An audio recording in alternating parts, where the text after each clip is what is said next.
All right. Good evening, everyone. Charles Moscowitz here. Michael D. Shaw is my guest. And Hello.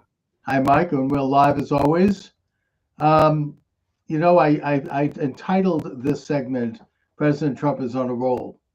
And indeed he is. I just think we all know about the incredible arrest of Maduro in Venezuela, brilliantly op- conducted operation.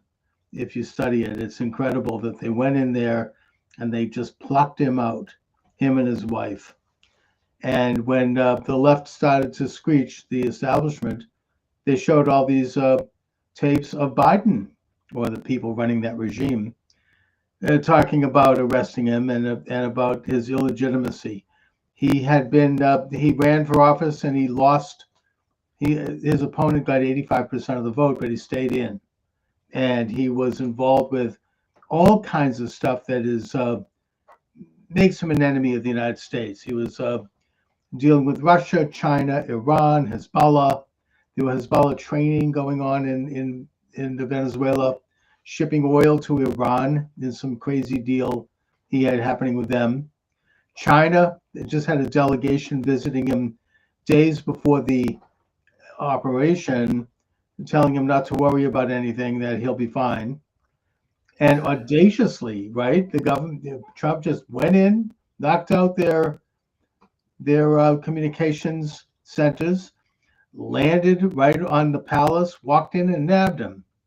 And I think that the interesting thing about this is that besides the usual anti-American, river to the sea, pro-Hezbollah radicals, the King's people, Yeah. coming out and protesting, so they found another terrorist that they like.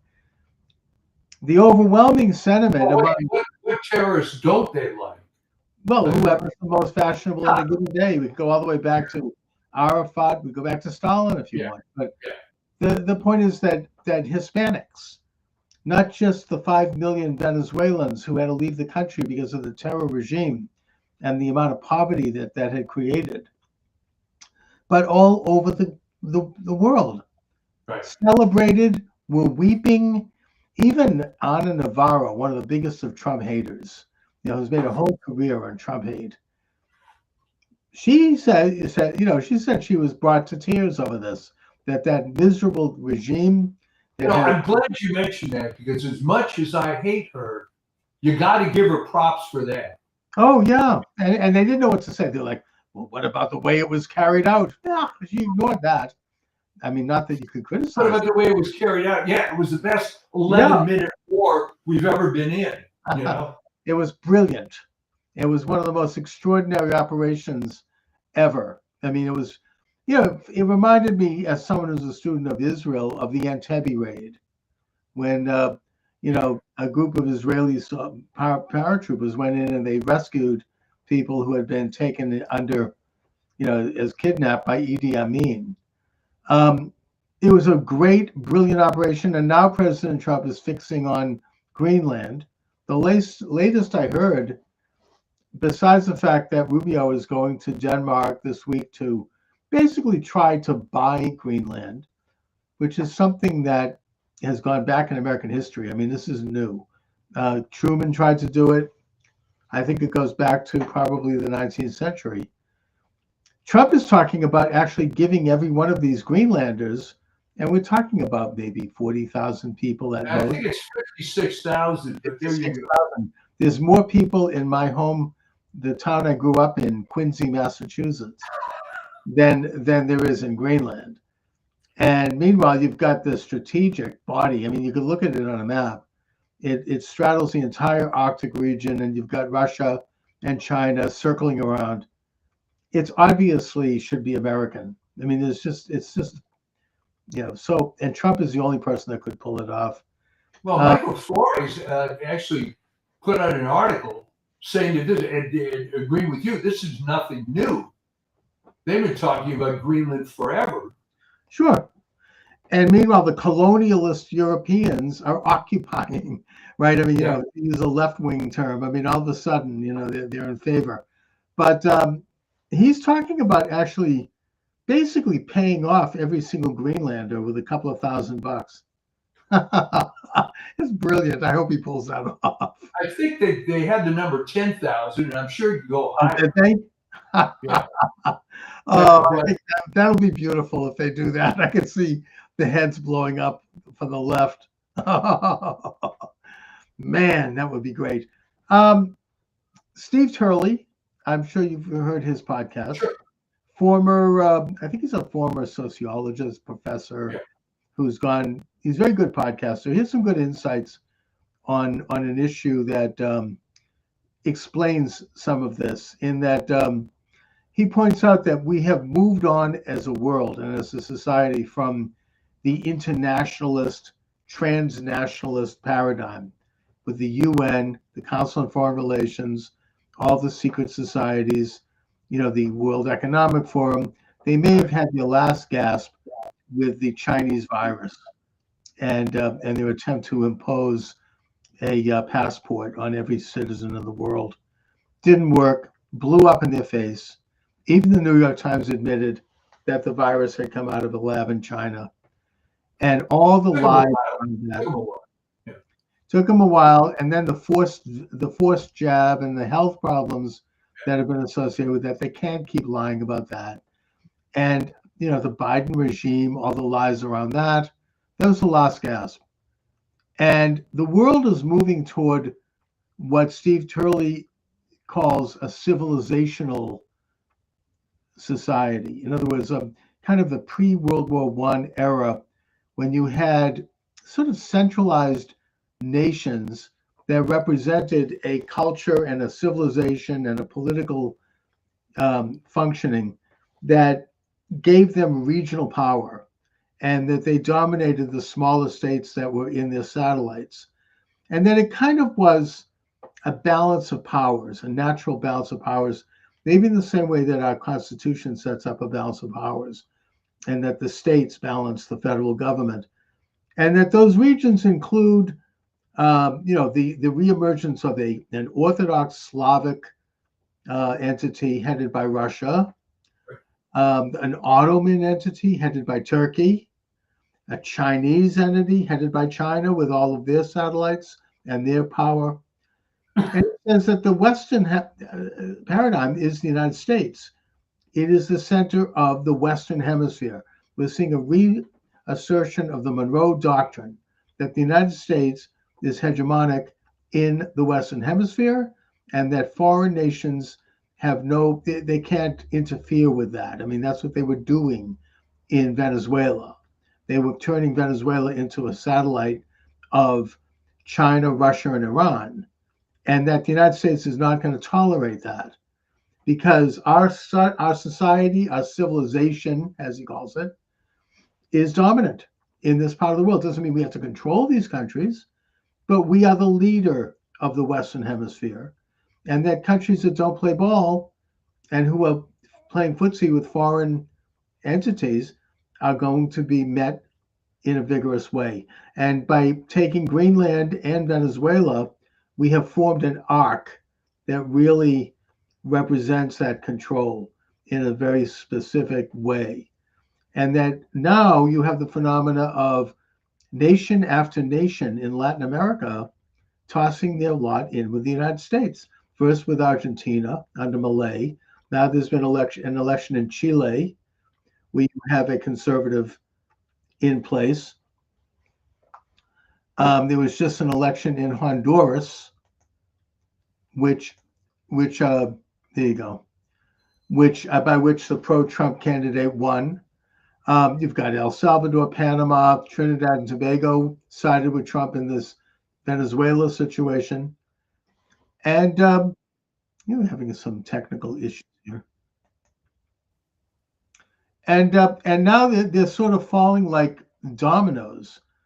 Eisenhower talked about the dominoes falling in favor of communism. Well, the real dominoes are now falling in favor of the United States.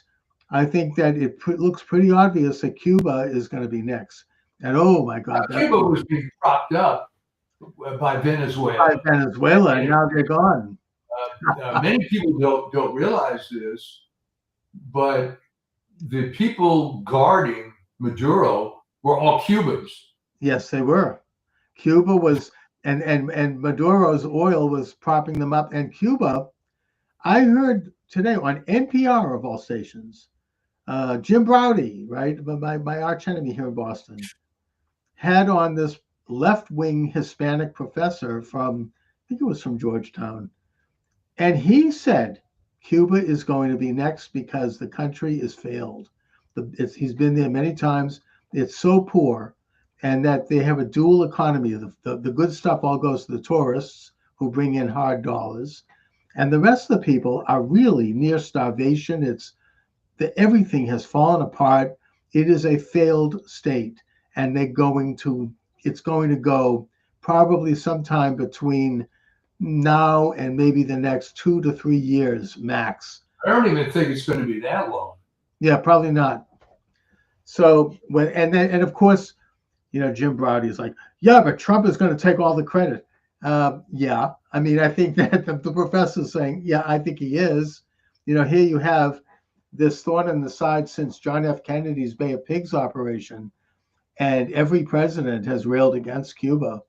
It's an embargo, and yeah, Trump is going to be in power to have this. Well, isn't it funny, Chuck, that all this stuff that's been going on for decades, it took Donald Trump to get it done.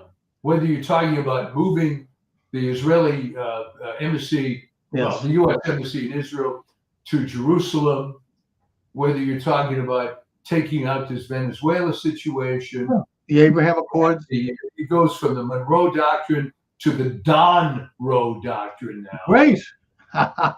Why not? And the Abraham Accords, you've got NATO now paying its dues. Oh, another beautiful thing about that, Europe, which is also, by the way, having big financial problems. They don't have practically no military force. The degree they have any military force is us, America. They're saying, well, if you go into Greenland, we're going to drop out. NATO is over. Great. They want to take over all the American bases. Let them have it. We do. Yeah. World War II was over 80 years ago. Who needs to have American bases in Europe?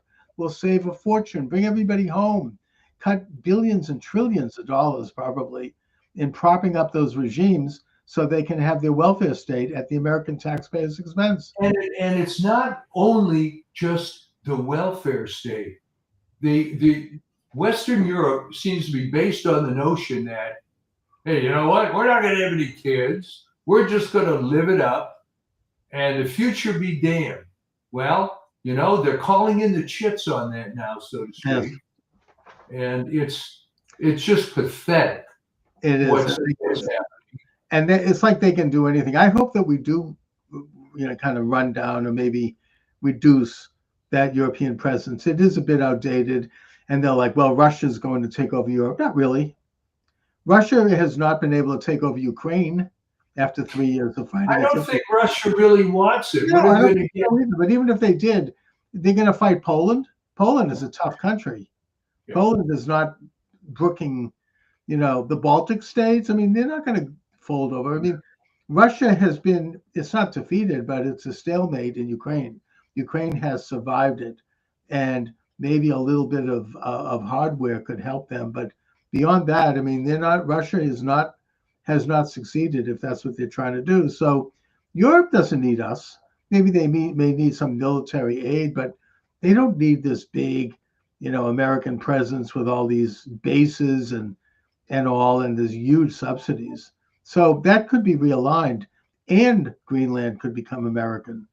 I mean, there was a headline that came out a couple hours ago that Denmark says they will shoot to kill Americans if we invade Greenland.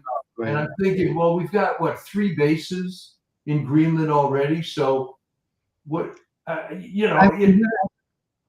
shoot to kill. I mean, I think that Trump made a joke about this. He said, oh, they just sent over another bobsled. It's like they don't, there's 30,000 people. They've got nothing, obviously. So that's not even an issue. And I don't think it's an issue that this government is going to go in there militarily. We don't need to do that. We just need to buy it and buy them. And I think he's going to do it. And they'll be a lot better off for it. A lot better off. Well, I do you mean, think this whole international attitude toward this goes all the way back to the end of World War II, where there was essentially post World War II, the U.S. bends over, and it's the Marshall Plan for the rest of the world forever. exactly. And that's what Trump is starting to phase down. And he's already done that in a certain way. NATO now is paying for a larger portion of their own defense. There's a schedule by which they're going to pick up another percentage every year. And it's happening. Other presidents have claimed they wanted this to happen. They've waived it in the air, but Trump is doing it. Yeah. Well, that was the big difference. Easy to talk, right? That's right. And they've got nothing to really attack him on. This is all he uses the military very expeditiously without getting involved in nation building. They do an operation in Venezuela, it takes 24 hours, they're all done. The Tuareg tribesmen are killing and kidnapping Christian women in Nigeria. Trump and with the Nigerian government conducts an operation there. I mean, it's really very well handled, very strategic. There's no international nation building or boots on the ground or occupations or anything like that.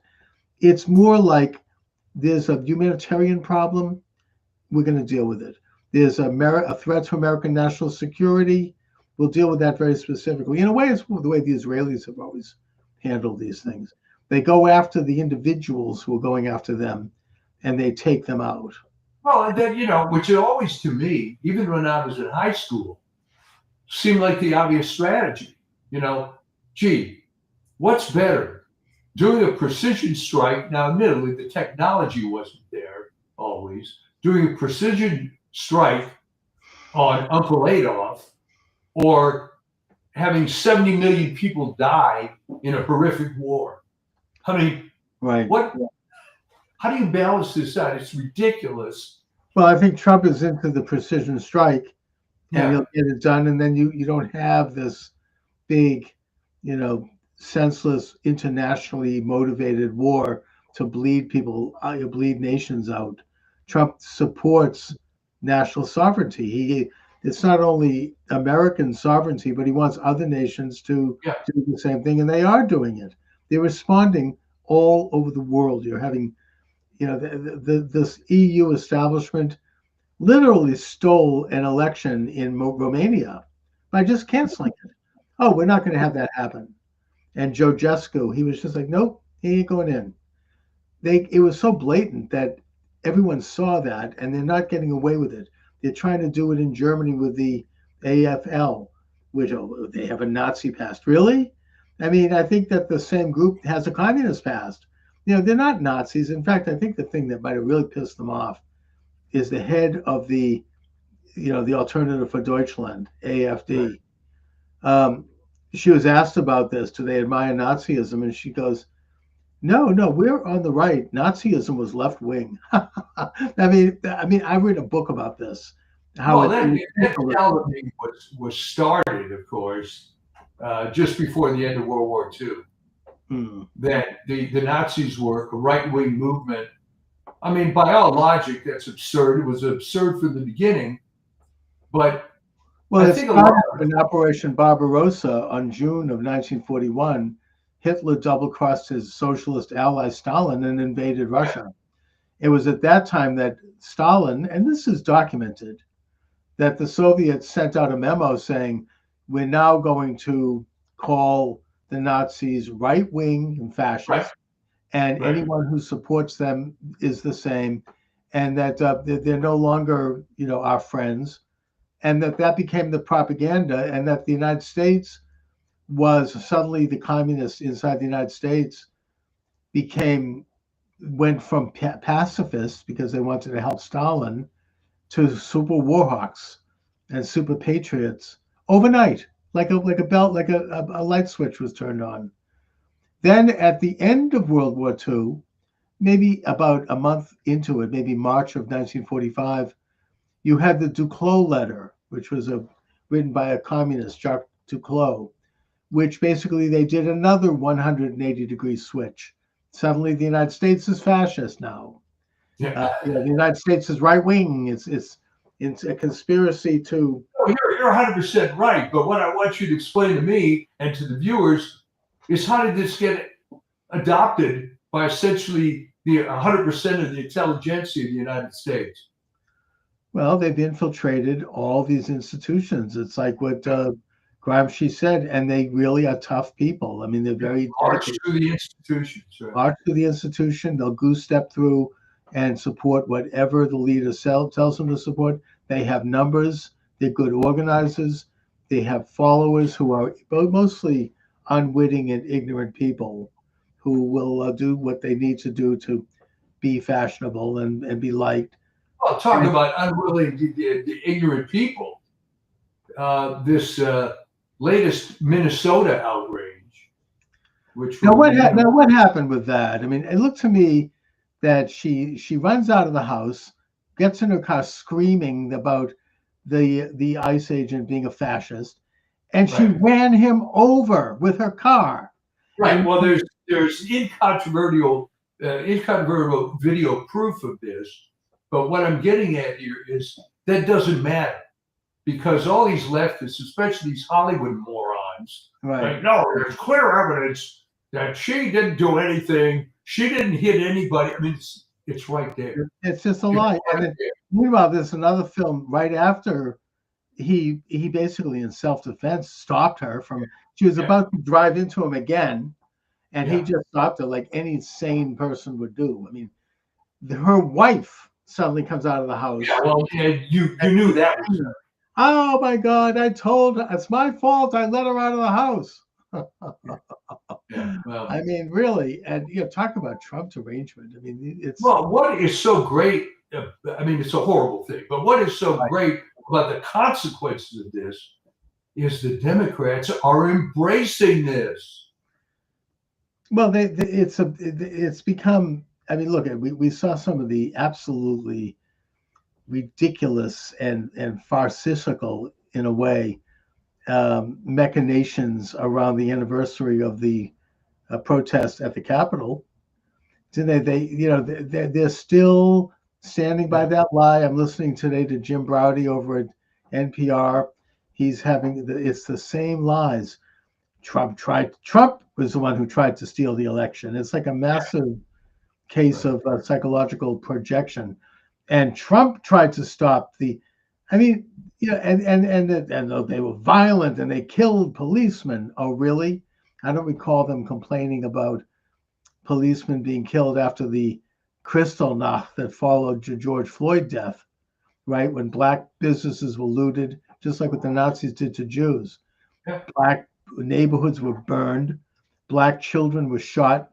You had cops shot in New York, 3 cops, all of whom, by the way, happen to be men of color, not that that matters, all murdered while sitting in their car by a BLM Antifa person who was involved in this whole operation, and several other instances like that.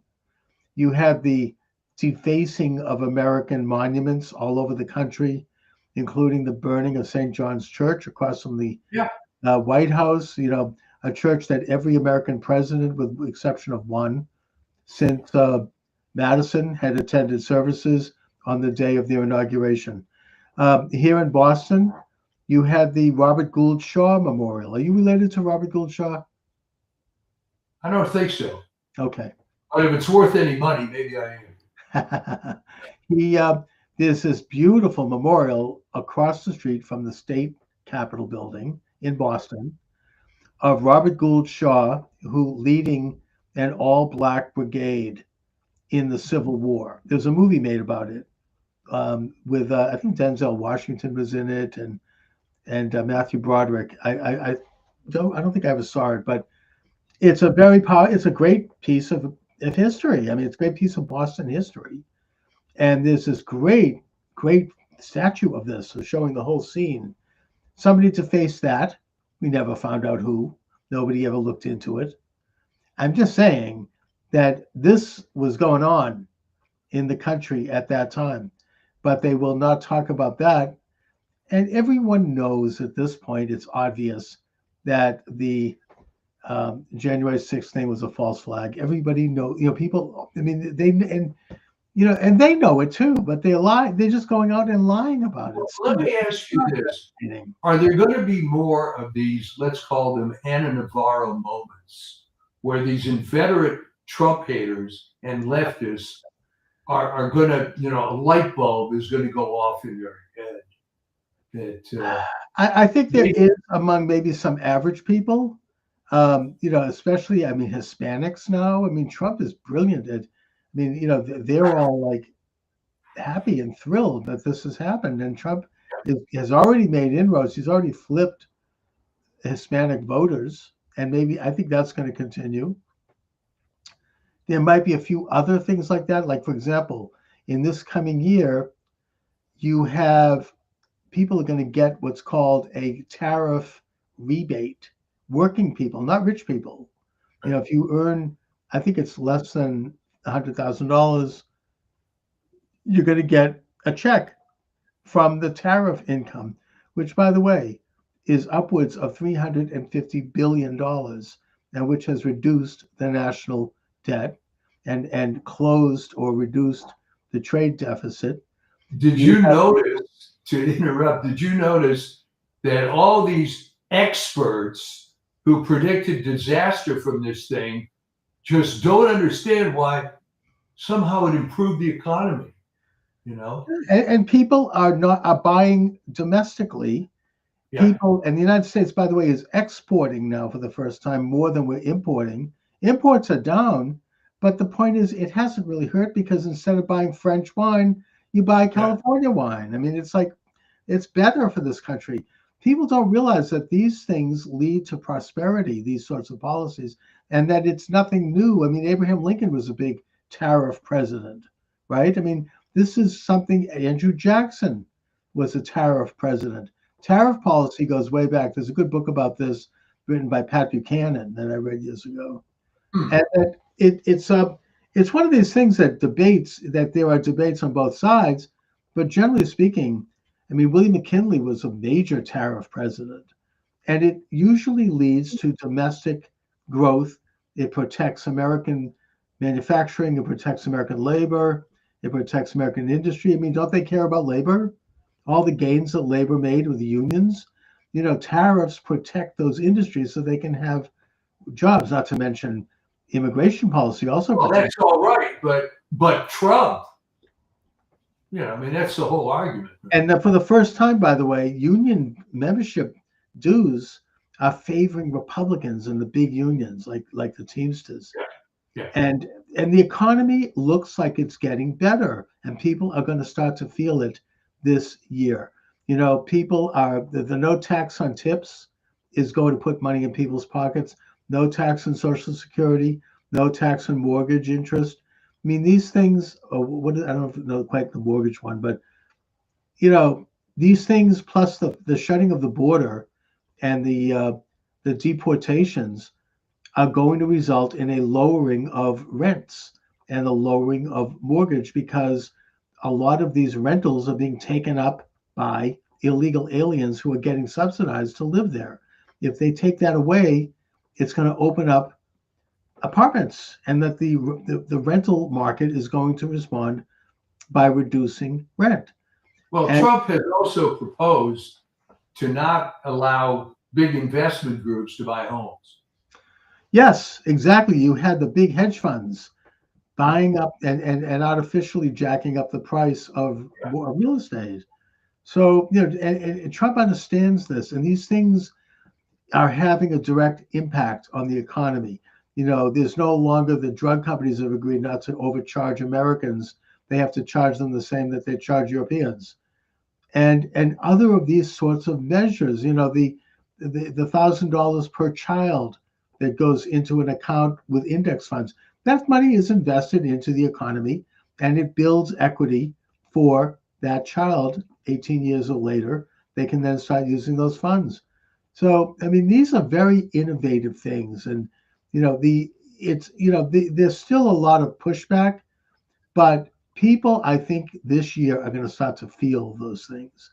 And I don't know how the left is going to spin it. They can ignore it all they want, but the word is starting to get out. Well, these become cliches of society that take a long time to overcome. I mean, the one that I'm seeing now as the grandkids are growing up is college, and you're seeing more and more videos about recent graduates. I mean, from named universities, saying that it's a total scam. Oh, They're unemployed with six-figure debt, whatever it is. I guess, and I think there's going to be a day of reckoning on that. Yeah, I mean, it's even my little bit of college now. I mean, at ASU, it's all critical race theory, DEI, all the usual garbage that's led to the corruption that we're now seeing. Now, the Democrats, what do they have as we enter toward the midterms? They are engaging, and I think that it's going to be harder and harder every day to do this. But they're still engaging in a massive cover-up effort as they cover up not just the immediate scandals like the Somali scandals that are breaking out, and it is starting to break out, by the way, here in Massachusetts. They now have said that there's 300 daycare centers in Boston? Really? We're going to get like a local Nick Shirley now. with walking around with a list and a camera and finding out that they have these sleazy office buildings with some locked metal door, and they're getting like how many millions of dollars a year. They cannot continue to cover it up. Already we got, Tim Walz gone. We talked about that last week, that he'd be the first. Well, Tim Walz is now using the ICE incident to try to deflect all the crap that's coming down on him. And there have been recent hearings. In fact, I just saw this maybe half an hour before the show, that these officials from Minnesota are being asked, well, when did Walz find out about this Somali fraud? Oh, he knew from day one. And how did he end up, what is the financial interaction there, by the way? I mean, how many, him and Ellison and the whole rotten. You got to lock down 150,000 votes at least. You've got. Well, the problem with the Somalis, I mean, they vote like the ultra-Orthodox vote in New York. They have a Rebbe who goes like this, and everybody votes for this person. And that, that's why you have, the lieutenant governor putting on a chador. It is a power. I don't know how to handle it. It's hard to sort of square it, but they will do that. Well, think about this. You want to square it? All right, fine. You import a bunch of people and tell them they never have to work. They're going to be on welfare. There's plenty of government money, hint, hint. And they have a built-in voting box, complete fraud. Now they're going after my state, finally, which is going to dwarf the amount of fraud that you see in Minnesota. And in fact, your friend Scott Bessent has said that he believes that 1/4 of the federal budget is fraud. At least. I mean, and also, I mean, speaking of your state of California. That's a big number. Yeah, we're talking like trillions, many trillions of dollars. And and Trump and Bessent and all these people, they are tough enough, I think, to go after it. And they seem to know where it's buried. They kind of have a handle on it. In California, right, I think that it was Newsom launched a war against homelessness. It was like billions of dollars. I don't know what the actual number was. Did it do anything to stop homelessness in California? No. I think they built a house. Or whatever. No, I mean, it's perfect from their point of view. Well, it comes to the question. It's all built on virtue signaling, right? Who pocketed billions of dollars? I mean, even now in California, there's a scandal, the fire aid, right? Yeah. I mean, people, they took somebody, I don't know who, somebody got a hold of the actual spreadsheet on that one, who was getting what. It went into voter fraud organizations. It went into like, social services. It had nothing to do with people who had their houses burned down. I mean, it's so blatant. I mean, I don't know. I mean, they really must think they could get away with that because Well, they can because if you go back to the 60s, where really all this started in earnest with the war on poverty, right. it was all virtue signaling. They never did a damn thing. But if you're the proverbial all that money, I mean, we're talking in the it was all fraud. It was all fraud. Something like we talked about this $80 trillion. It created an entire new economy that rather than producing actual things, right, goods and services and offering things and creating and inventing, it all went into the pocket of these massive constellations of nonprofits, of foundations, of left-wing advocacy groups who did nothing. I mean, these people, they sit around, and it also, a lot of it, I think, went overseas.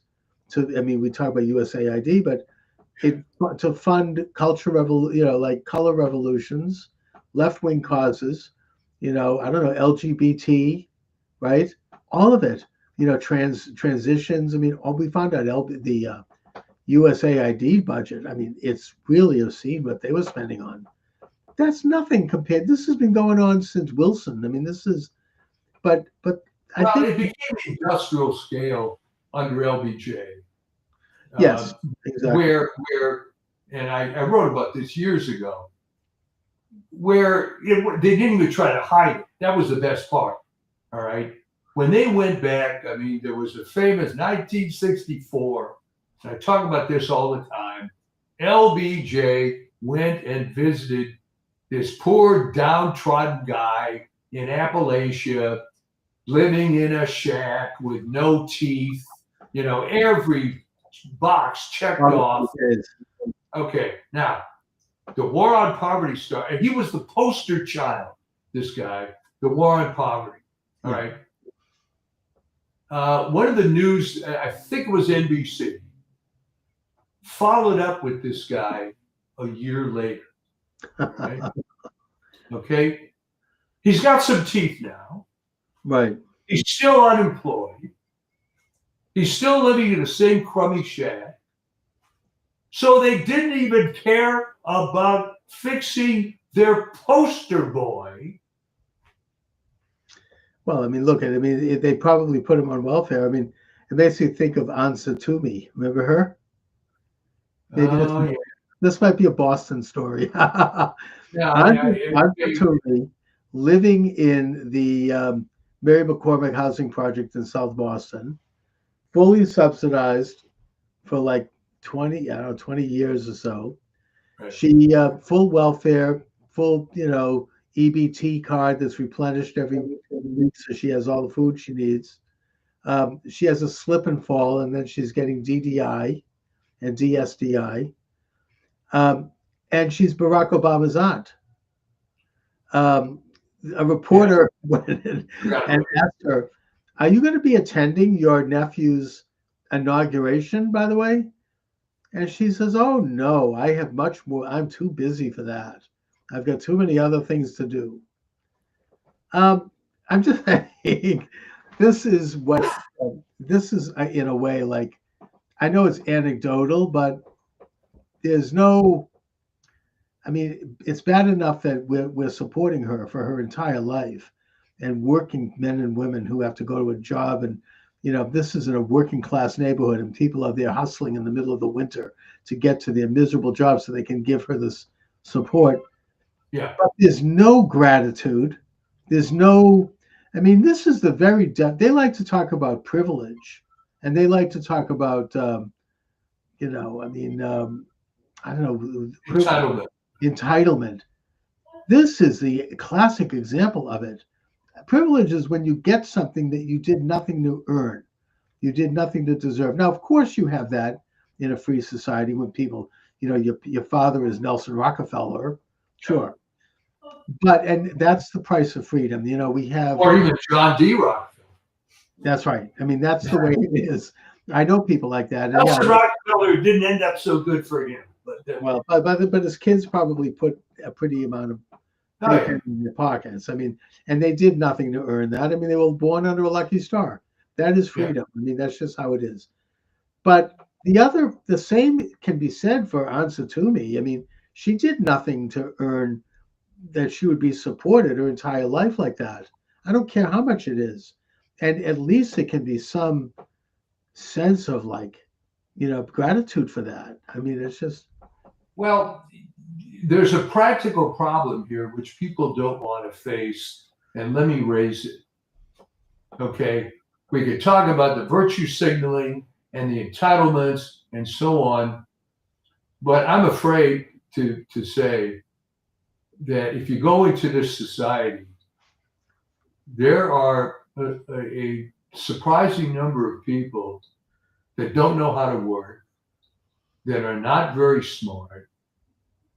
So if you were to cut all this out, what happens to them? And I've seen this over the years. Okay, if you close the Department of Education, for example, you're going to put 50,000 people, whoever number of people work there, out on the street. Yeah. Okay. Now the trouble is, and remember, I lived in the DC area for nearly 20 years. Yeah. There are a surprising number of hardworking employees, but there are a lot that have no clue of how to do anything. And they think that they're working. Some realize they're ripping off the system, but I'm talking about the people that think they actually know what it means to work and to produce something. And if and I'm not saying that you wouldn't do this, but if you pull the plug on this, there is a surprising amount of people that don't have, as the expression goes, a freaking clue. So maybe that's an educational opportunity. I don't know. I mean, if you look at the YouTube site called The Financial Advisor and see the people that come on and talk to this guy, if it's legit, and I think it is, it just blows your mind. How can you be this age and have no clue about how anything works? Yeah, I mean, it's probably been their entire life. They just have never woken up from it. They're, they're in shock. I mean, it's some of the people that I've dealt with who, I mean, it's a correlation to this, but, the Trump hater types, they absolutely are in some kind of a world where they do not know or talk to or are exposed to anyone outside of that world. It's just it's inconceivable. I grew up like that. I mean, I was liberal and my parents were on the left, and I never knew anybody that didn't agree with them. And I was taught. You never met anyone in high school or anything? No, I mean, and people who were that way were quiet about it. And, right. And I remember that, we were taught to view anybody that was not in our kind of ideology as being, ignorant and under some rock somewhere. It's really like, sad and they're like Hitler. We had all that stuff going on, and I genuinely grew up in that atmosphere, and I really didn't know better. I remember that when I was in high school or junior high school, for a while I attended an exclusive private school. I stayed there for 2 years, and then I left. I wanted to go back to the public school. Right. But I remember there was this one kid in my history class who was conservative. His father, I think, was a major conservative guy. And the teacher would mock him cruelly. I mean, just make fun of him and hold him up. And, you like J. Edgar Hoover. I don't know, I forget, I don't know, whatever. And we kind of like, I remember I was like, what is going on here? But everyone in the class looked at him like he was some kind of a, like somebody from outer space. It was like, it was awful. And I think that he actually left the school looking back at this. And Well, what was your road to Damascus experience that put you on the right? it really didn't happen until I was well into my 30s, actually. I mean, and I think that I was working and had different jobs, and I finally, it was self-employed. I had my own company, and I was like, it was my first year of operation. It was an advertising distribution company. I created it myself. I was making good money, and I remember I went to the office of H&R Block in Central Square in Cambridge. I figured I Oh, could pay my taxes. And I felt proud. I felt great. I want to contribute. I had a good year. And I went in there and I showed my income. And the accountant looked at it and she came up with a figure of what I would owe. And I'm like, okay, well, that's a little high, but I can do this. And she says, no, we're not done yet. They had to figure out Social Security. They had to figure out self-employment tax. They had to figure out this and that. And they by the time she was done figuring, and I hadn't made quarterlies, by the time she figured out everything out, it was almost double. It was everything that I had earned. And I was like, I was so upset that I was almost like, I was catatonic. I was just in a state of shock. I like walked out of there like, holy crap.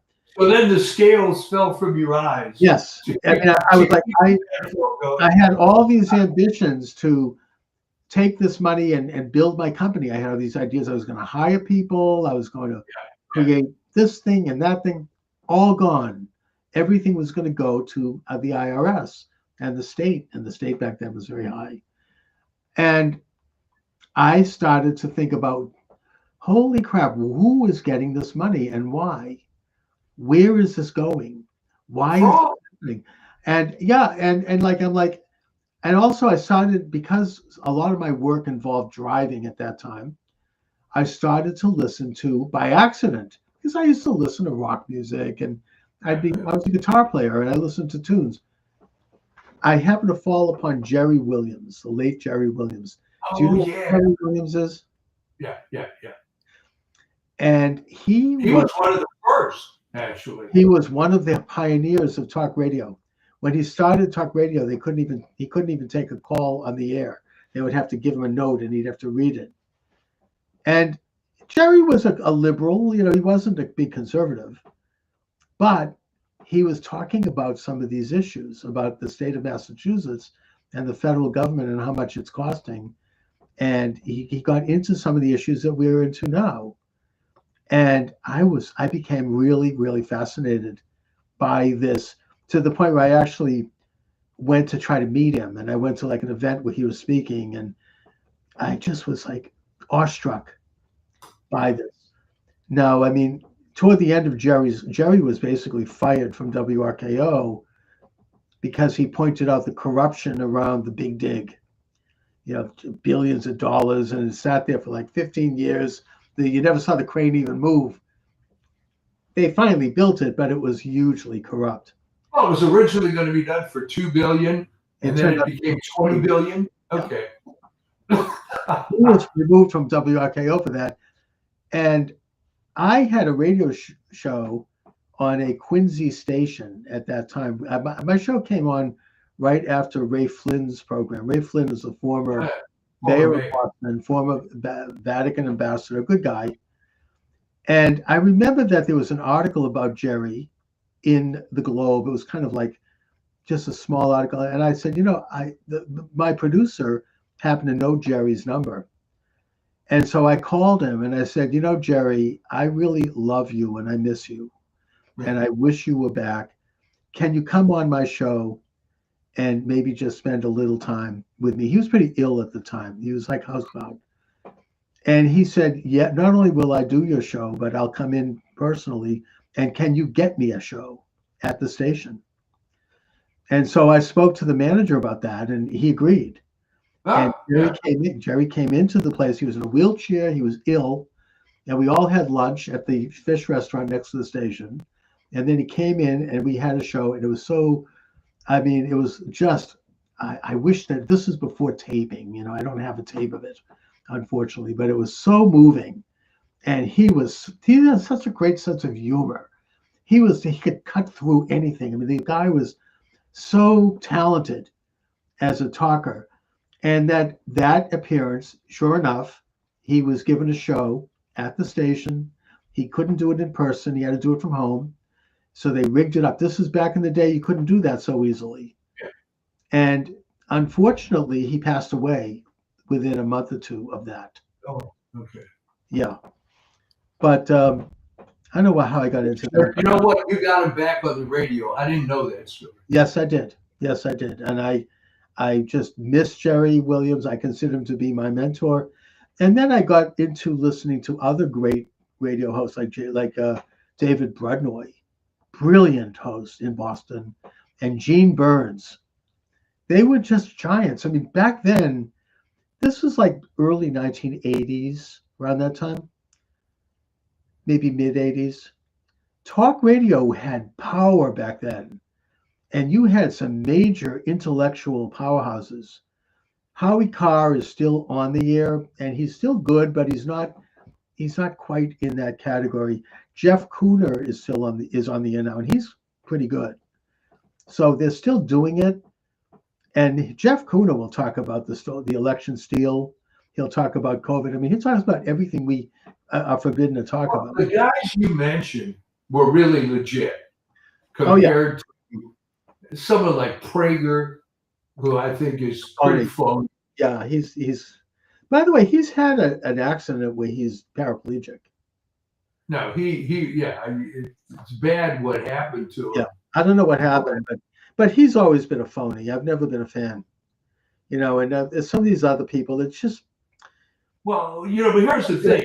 I don't know how this occurred because he was never really a national guy. It was mostly local LA, maybe a couple of other affiliates. And it was one of these things which reminded me of one of my first jobs where I met this guy who was a science guy.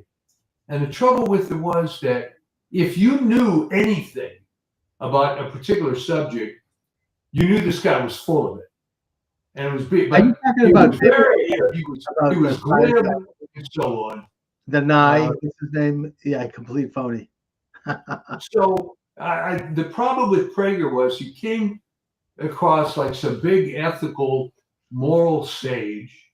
Oh, yeah, right. He would quote scripture. He didn't know anything about that. Yeah.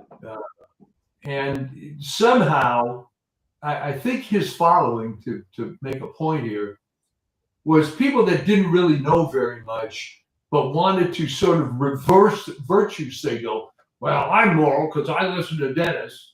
Right. And it was a career for the guy.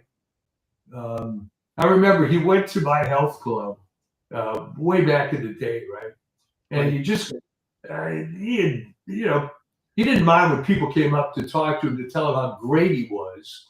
But I remember some guy coming up, Dennis, I really don't understand your point on so-and-so. And Prager turns to the guy and says, well, buy my book, blah, blah, blah. He wouldn't even engage the guy for 5 minutes. No, I never was a fan. I think that, Howard Stern was good in the beginning, but he went bad. And Don Imus was also quite good for a while.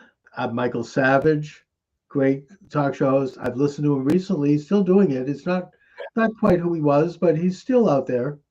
So there's still some talent out there in terms of people like doing what talk radio should be, which is really just a one-on-one conversation, all, no holds barred. Everything is out there.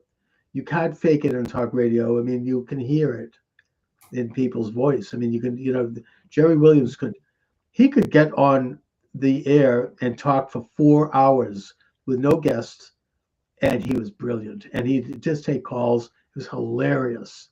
And some of the causes he got into were a little stupid, but he just had like, he just was engaging. I never really liked Rush Limbaugh.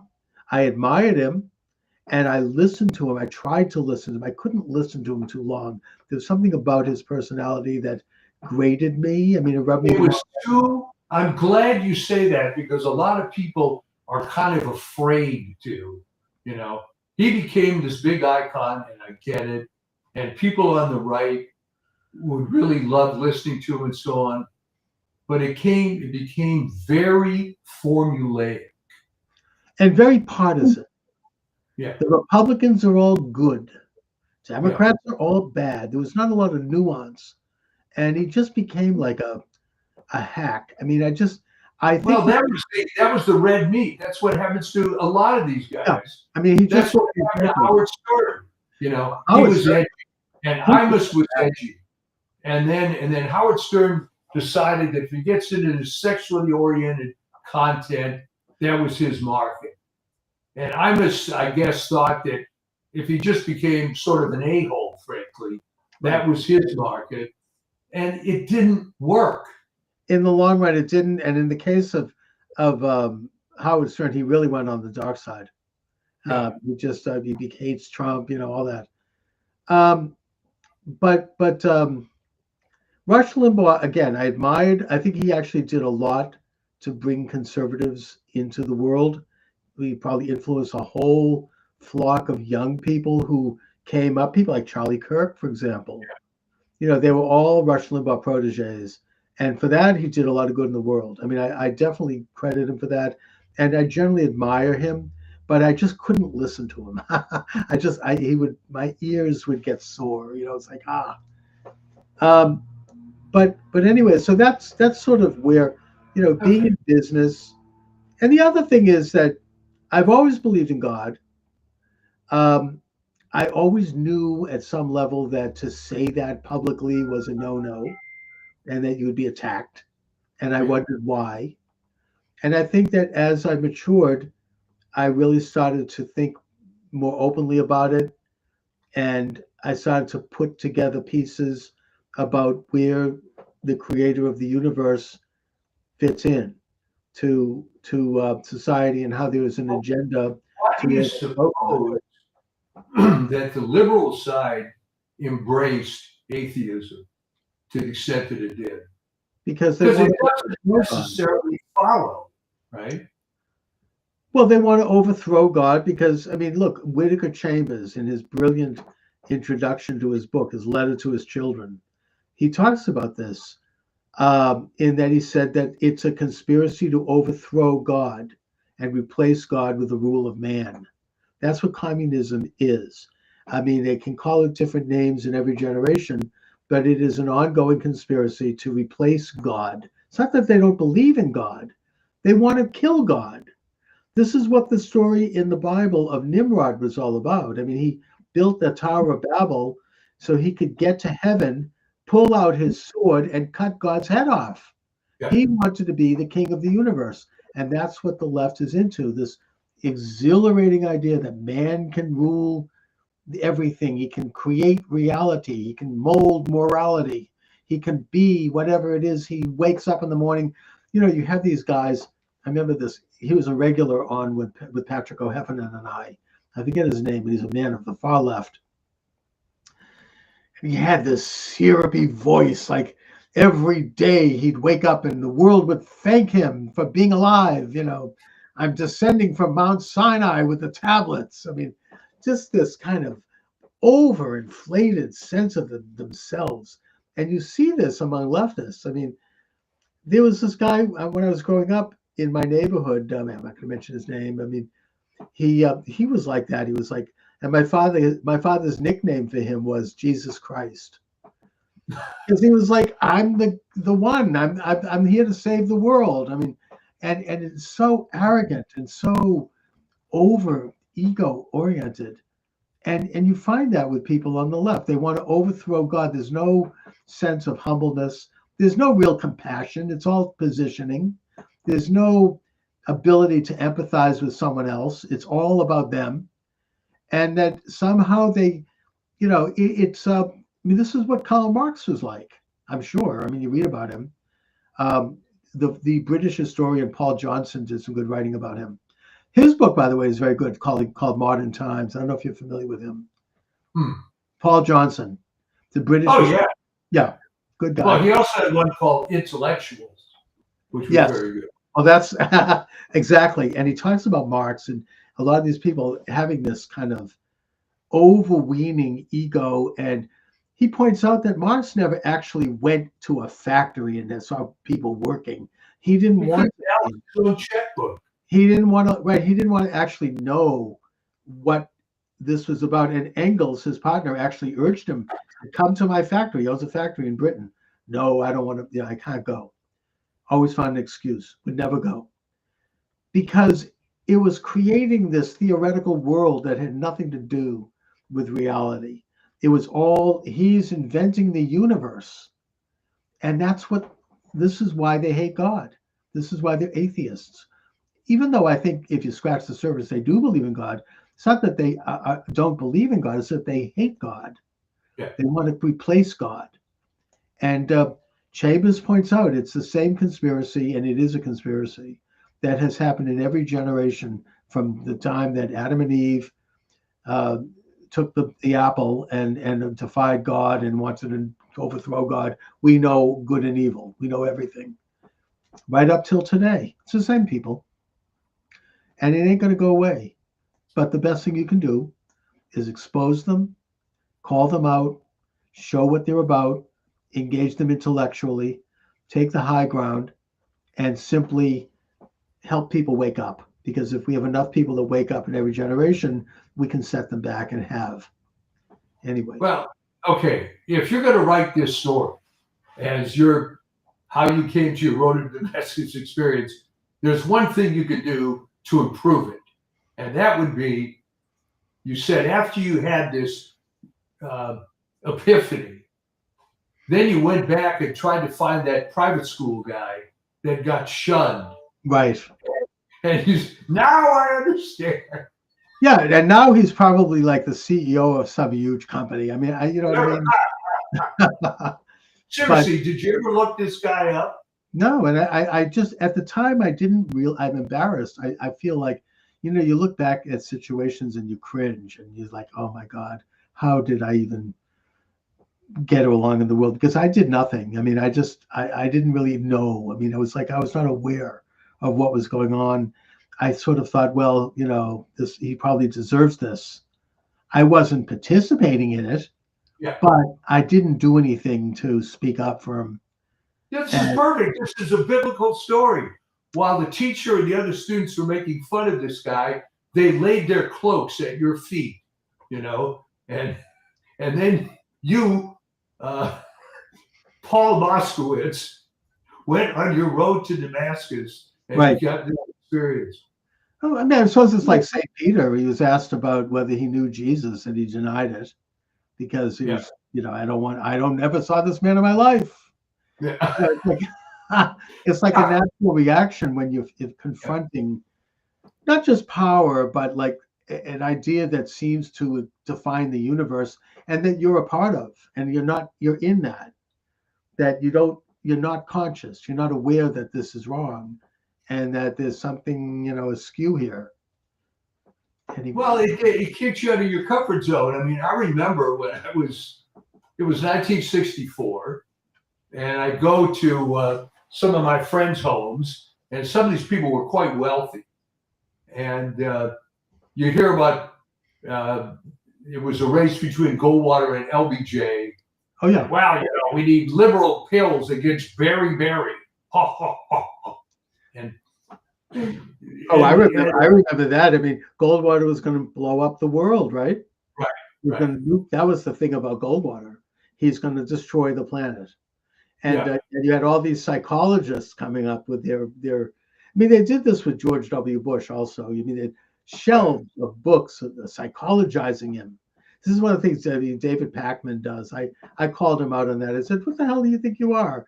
Oh, well, my father was a psychologist. Oh, really? It's like that gives. I mean, would you ever psychologize Obama? No. I mean, it's all like these deep dives. this person's demented and this is why, and their brain doesn't work, and it's all this kind of like, the intense, granular. Well, Packman has lost a lot of subscribers on his YouTube channel. He's a complete after Trump was reelected. It went down by some significant percentage. I mean, he's just he's one of I've interviewed him, and he won't come on with me now, but he's one of these people who makes up for his real like low, like Trump would say, low IQ, persona, with a lot of flowery sounding words. I mean, the very thing I talk about, this kind of jargon of this filled with shibboleths and sophistry, and he thinks that that's going to cover up. I mean, he was on with Lex Friedman, and I don't know if you know who he is, but he's very good. He's a very bright guy, and he does these long form interviews. He'll have them on for like several hours sometimes. Yeah. And he exposed Packman. I mean, it was like, and Packman even said at one point, he goes, "Look, I take the Democratic Party line. That's what I do. I don't, there's no depth there. He couldn't really explain why he believes something, and he didn't even know why he believes it. None of these people do. They don't really think beyond a very surface level. They don't know why they're reacting like, I mean, I've said it before, it's like a little computer chip is lodged in the back of their brains, to send little waves. They don't really, there's not any actual work done. There's no inner growth. There's nothing intellectual there. They've never had an experience. They're not really even barely alive in a way. Huh. So, what do you have coming up on the Substack? All right, I was working on a thing that has to do with Minnesota Ice with all caps. Good. And Minnesota Ice lowercase. Yes. Because the interesting thing, and it's pretty sad if you think about it, had that road not been icy, she would have run that guy over. I think she did run him over. He's in the hospital. He wasn't killed. No, I mean, but he would have killed him. Yeah. What happened was the wheel was spinning. Okay. Had she been able to take off, because she floored it, and had there not been that skid, that guy would have been toast. And she was like, I didn't see it, but she was like aiming the car right at him, and she was screaming about "you're a pig" or whatever, right? Something like that. Yeah, it's very bad.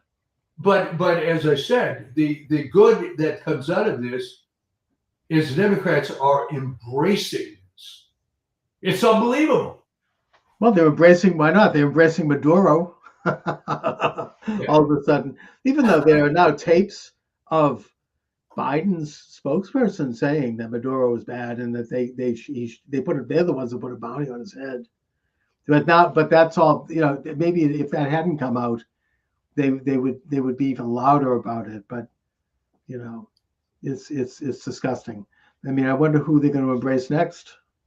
The Maryland man. I suppose the Maryland man is now going to be the Venezuela man. Nice family man. We're going to go sip Chablis with him and eat brie cheese and sit around, wiggling our toes. Anyways, it's bizarre. All right. Well, all right. So we are 2026.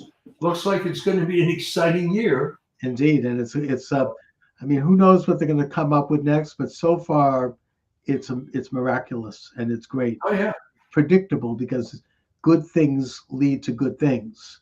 Yeah. All right, Mike.